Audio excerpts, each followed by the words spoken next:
ಆತ್ಮೀಯ H16 news ಅರ್ಥಾತ್ ಹೇ ಸೀತಾರಾಮಗೆ ಸ್ವಾಗತ. ನಾನು ನಿಮ್ಮವ MI ಅಥವಾ ಮಲ್ಲಪ್ಪ ಜೋತಾವಾರ್. ಆದ್ಮೇಲೆ ಈಗ ತಾವು ದಿನ ಸುದ್ದಿಗಳನ್ನ ಅದರ ಜೊತೆಗೆ ವಿಶೇಷತೆಗಳನ್ನ ನೋಡ್ತಾ ಹೋಗಿ ವಿಶೇಷ ಈ ಮೊದಲನೇ ಸುದ್ದಿಯನ್ನು ನೋಡಿ.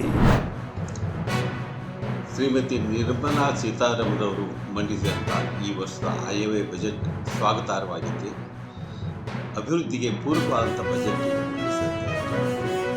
ತೆರಿಗೆ ಸಂಗ್ರಹದಲ್ಲಿ ಅನೇಕ ಕಂಪ್ಲೇಂಟ್ಗಳು ಇದ್ದಂಥದ್ದು ನಿವಾರಿಸಿ ರಾಜ್ಯಗಳಿಗೆ ಸಂಗ್ರಹದ 41% ಪಾಲನ್ನು ನೀಡುವಂಥದ್ದು ಸ್ವಾಗತಾರ್ಹವಾಗಿದೆ.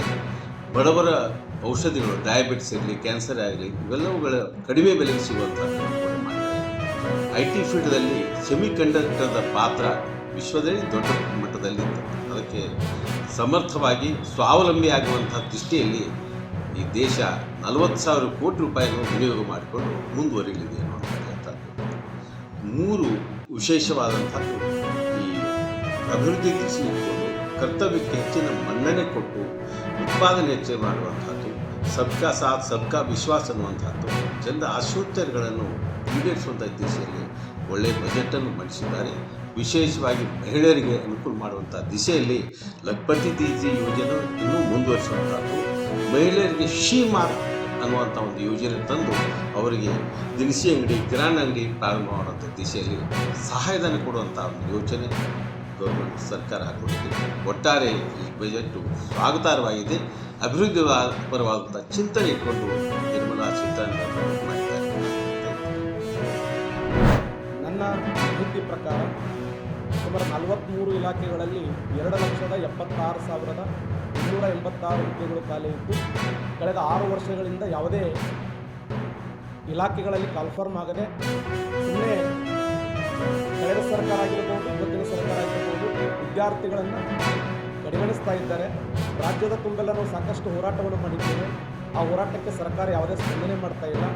ಕಳೆದ ದಿನಗಳಲ್ಲಿ ಸುಮ್ಮನೆ ಏನೋ ನಾವು ಕನ್ಫರ್ಮ್ ಮಾಡ್ತೀವಿ, ಅಧಿಸೂಚನೆ ಮಾಡ್ತೀವಿ ಅಂತೇಳಿ 43 ಇಲಾಖೆಗಳಲ್ಲಿ ಲಕ್ಷಾಂತರ ವಿದ್ಯಾರ್ಥಿಗಳು ಪ್ರೆಸೆಂಟ್ ಕರ್ನಾಟಕ ರಾಜ್ಯದಲ್ಲಿ 10 ಲಕ್ಷಕ್ಕಿಂತ ಹೆಚ್ಚು ವಿದ್ಯಾರ್ಥಿಗಳು, ಅದು ಅತ್ಯಂತ ಬಡ ಕುಟುಂಬದಿಂದ ಗ್ರಾಮೀಣ ವಿದ್ಯಾರ್ಥಿಗಳು ಸಾಲ ಮಾಡಿ, ಕೂಲಿ ಮಾಡಿ, ಎಲ್ಲೋ ಪೆಟ್ರೋಲ್ ಬಂಕಿನಲ್ಲಿ ಪೆಟ್ರೋಲ್ ಹಾಕಿ, ಇವತ್ತು ಹೋಟೆಲ್ಗಳಲ್ಲಿ ಕಸ ಮುಸುರಿ ಮಾಡಿ ಎಲ್ಲಮ್ಮ ದೇವಿಯ ಒಂದು ಈ ದೇವಸ್ಥಾನದ ಬಹಳಷ್ಟು ಪುರಾತನ ಒಂದು ಇತಿಹಾಸ ಇದೆ. ಕಳೆದ 10 ವರ್ಷಗಳಿಂದ ಇಲ್ಲಿ ಜಾತ್ರೆಯನ್ನು ಏರ್ಪಡಿಸ್ತಾ ಇದೀವಿ. ಇವತ್ತು ವಾರ್ಷಿಕೋತ್ಸವ, ಒಂದು 8ನೇ ವಾರ್ಷಿಕೋತ್ಸವ ಇವತ್ತು ನಡೀತಾ ಇದೆ. ಅಷ್ಟು ವಿಜೃಂಭಣೆಯಿಂದ 2 ದಿವಸಗಳ ಕಾಲ ಎಲ್ಲ ಭಜನೆಗಳ ಹಾಗೂ ಇವತ್ತು ಎಲ್ಲಮ್ಮ ದೇವಿಯ ನೃತ್ಯ ಈ ರೀತಿ ಕಾರ್ಯಕ್ರಮ ನಡೀತದೆ. ಇವತ್ತು ಪಲ್ಲಕ್ಕಿ ಕೂಡ ವಿಶೇಷವಾಗಿ ಅನ್ನ ಪ್ರಸಾದ ಕೂಡ ನಡೀತಾ ಇದೆ. ಈ ಎಲ್ಲಮ್ಮ ದೇವಿಯ ಒಂದು ಭಕ್ತರು ಸಾವಿರಾರು ಸಂಖ್ಯೆಯಲ್ಲಿ ಆಗಮಿಸಿ ದರ್ಶನ ಪಡೆದು ಪ್ರಸಾದವನ್ನು ಸ್ವೀಕಾರ ಮಾಡ್ತಾರೆ. ಬಹಳಷ್ಟು ಪುರಾತನ ಇತಿಹಾಸ ಇವತ್ತಿಗೆ ಒಂದು ದೇವಸ್ಥಾನ ಇದೆ. ಹಿಂದಿನ ಕಾಲದಲ್ಲಿ ಇತ್ತು. ಅದು ಒಂದು ಯಾವುದೋ ರೂಪದಲ್ಲಿ ಆ ಸ್ಥಳ ಇದು ಬೇರೆಯವರು ಹಸ್ತಾಂತರ ಆಗಿತ್ತು. ಮತ್ತೆ ನಾವೆಲ್ಲರೂ ಇಲ್ಲಿ ಭಕ್ತರು ನಾನು ಎಲ್ಲ ಸೇರ್ಕೊಂಡು ಹೋರಾಟ ಮುಖಾಂತರ ಕೆಲವನ್ನ ವಾಪಸ್ ನಮ್ಗೆ ದೇವಸ್ಥಾನಕ್ಕೆ ತೆಗೆದುಕೊಂಡು ಜೀರ್ಣೋದ್ಧಾರ ಮಾಡಿ ಹೊಸ ದೇವಸ್ಥಾನ ನಿರ್ಮಾಣ ಮಾಡಿ ಅದನ್ನ ಇವತ್ತು ಪರಂಪರೆಯನ್ನ ಮುಂದುವರಿಸ್ತಾ ಇದೆ.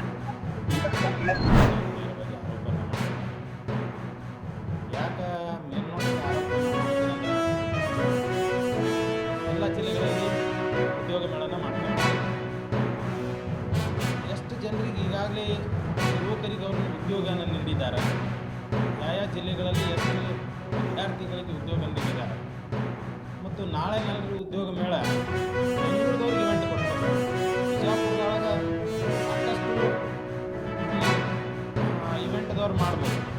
ಅದನ್ನು ಬಿಟ್ಟು ಬೆಂಗಳೂರದವ್ರಿಗೆ ಇವೆಂಟ್ ಕೊಟ್ಟು ಎಲ್ಲ ಜಿಲ್ಲಾದಾಗ ನಡೆಸ್ಕೊಂಡು ಹೋಗ್ತಾರೆ. ಬೆಂಗಳೂರದವ್ರು ಇವೆಂಟ್ ತೊಗೊಂಡು ಕಿಸಿಂದ ಬಿಜಾಪುರದವ್ರಿಗೆ ಕೆಲಸ ಕೊಡ್ತಾರೆ. ಅದು ಡಿವೈಡ್ ಮಾಡಿ, ನೀವು ಇದನ್ನು ಮಾಡೋ, ನೀವು ಇದನ್ನು ಮಾಡಿ. ಅದನ್ನೇ ನೇರವಾಗಿ ಬಿಜಾಪುರದವ್ರಿಗೆ ಕೊಟ್ಟಿದ್ದಾರೆ ಅಂದರೆ ಸಾಕಷ್ಟು ಒಂದು 3-4 ತಿಂಗಳು ಅವರು ಬಿಸಿಲು ನಡೀತಿತ್ತು. 2-3 ಜನರಿಗೆ ಉದ್ಯೋಗ ಆಗ್ತಿತ್ತು. ಅದನ್ನು ನೇರವಾಗಿ ಅವ್ರು ಬೆಂಗಳೂರದ ಇವೆಂಟ್ದವ್ರಿಗೆ ಕೊಟ್ಟು ಇಲ್ಲಿ ಆ ಬೆಂಗಳೂರು ಇವೆಂಟ್ದವ್ರು ಏನು ತಾವು ಮಾಡಂಗೆ ಇಲ್ಲಿ ಬಂದು ಬೇರೆ ಬೇರೆ ಸ್ಥಳೀಯದವ್ರನ್ನ ಕೊಡ್ತಾರೆ. ಎಣ್ಣೆ ಎಲ್ಲ ಅವ್ರು ತೊಗೊಂಡು ಇಲ್ಲಿ ಏನದಲ್ಲ ಕೆಳಗಿನವ್ರಿಗೆ ಮಾಡ್ತಾರೆ.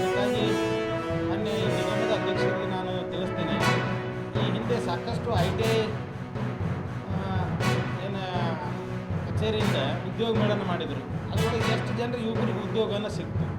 ಈಗ ನೀವು ದೊಡ್ಡ ದೊಡ್ಡ ಬ್ಯಾನರ್ಗಳನ್ನು ಹಾಕಿದ್ದೀರಿ, ಪ್ರವೇಶ ಉಚಿತ, ಉದ್ಯೋಗ ಖಚಿತ.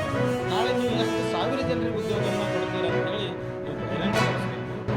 ಆ ನಿಟ್ಟಿನಲ್ಲಿ ಏನು ದೊಡ್ಡ ದೊಡ್ಡ ಕಂಪ್ನಿಯವ್ರು ಅದಾರಲ್ಲ, ನಾಳೆ ಯುವಕರಿಗೆ ಯುವತಿಯರಿಗೆ ನಾಳೆ ಸಾಕಷ್ಟು ಬರೀ ಕಾಗದೊಳಗೆ ಅವರು ಇದು ಮಾಡ್ಕೊಂಡ್ಬಿಡ್ತಾರೆ, ಇಷ್ಟು ನಿಮಗೆ ನೌಕರಿ ಕೊಟ್ಟು ನಿಮಗೆ.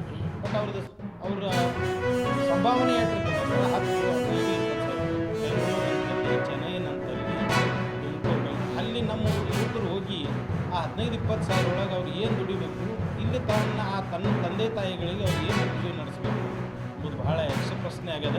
ಆ ನಿಟ್ಟಿನಲ್ಲಿ ನಿಗಮದ ಅಧ್ಯಕ್ಷರು ಇದನ್ನು ನಾಳೆ ಎಷ್ಟು ಸಾವಿರ ಉದ್ಯೋಗ ಆಕಾಂಕ್ಷಿಗಳಿಗೆ ಉದ್ಯೋಗವನ್ನು ಖಾಯಂ ಉದ್ಯೋಗವನ್ನು ನೀಡ್ತೀರೆಂಬುದು ನಾಳೆ ಅವರು ದಯವಿಟ್ಟು ತಾವು ಬಹಿರಂಗಪಡಿಸ್ಬೇಕಂತ ಹೇಳಿ ಈ ಮೂಲಕ ನಾನು ಆಗ್ರಹ ಮಾಡ್ತೀನಿ. ಇನ್ನು ಮುಂದಾದ ತಾವೆಲ್ಲ ಇಲ್ಲಿವರೆಗೆ ಸುದ್ದಿಗಳನ್ನು ನೋಡಿದಿರಿ, ಜೊತೆಗೆ ವಿಶೇಷ ಘಟನೆಗಳನ್ನು ಸಹ ನೋಡಿದಿರಿ. ಅದು ನಿಮ್ಗೇನು ಅನಿಸ್ತು? ನಿಮಗೆ ಲೈಕ್ ಮಾಡಿರಿ, ಶೇರ್ ಮಾಡಿರಿ, ಕಾಮೆಂಟ್ ಮಾಡಿರಿ, ಜೊತೆಗೆ ಸಬ್ಸ್ಕ್ರೈಬ್ ನಿಲ್ಲಿಸ್ಬೇಡ್ರಿ. H16 ನ್ಯೂಸ್ ಅರ್ಥಾತ್ ಸೀತಾರಾಮ ಸತ್ಯದ ಕೈಗನ್ನಡಿ ವಂದನೆಗಳು.